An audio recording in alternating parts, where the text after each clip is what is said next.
Welcome back to my channel Tirupati series part 3. ఈరోజు మనం ఈ కాంబరేశ్వరం టెంపుల్ తమిళనాడులోని దాని గురించి తెలుసుకుందాం. ఇందులో ముందుగా మనకి పృథ్వీలింగం కనబడుతుంది, అంటే అది సింబల్ ఆఫ్ ఎర్త్ అని చెప్పి భూమికి చిహ్నం.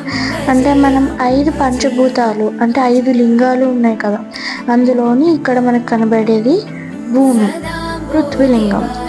ఇది పార్వతీదేవి శివలింగాన్ని ఇసుకతో తయారు చేసి ఒక మామిడి చెట్టు దగ్గర పూజించదంట. అప్పుడు ఫ్లడ్స్ వచ్చి అన్నీ కొట్టుకెళ్ళిపోయిన ఆ చెట్టు అండ్ ఈ శివలింగం అలానే ఉందంట. ఇది ఇసుకతో చేయడం వల్ల ఇప్పటికీ కూడా వాటర్తోని అభిషేకం చేయనంట. ఈ చెట్టు 3500 సంవత్సరం క్రితందంట. ఇక్కడ మనకి 4 రకాలైన మామిడి పళ్ళు వస్తాయంట. అంటే 4 వేదాలకి వాటిని సూచిస్తున్నాయి.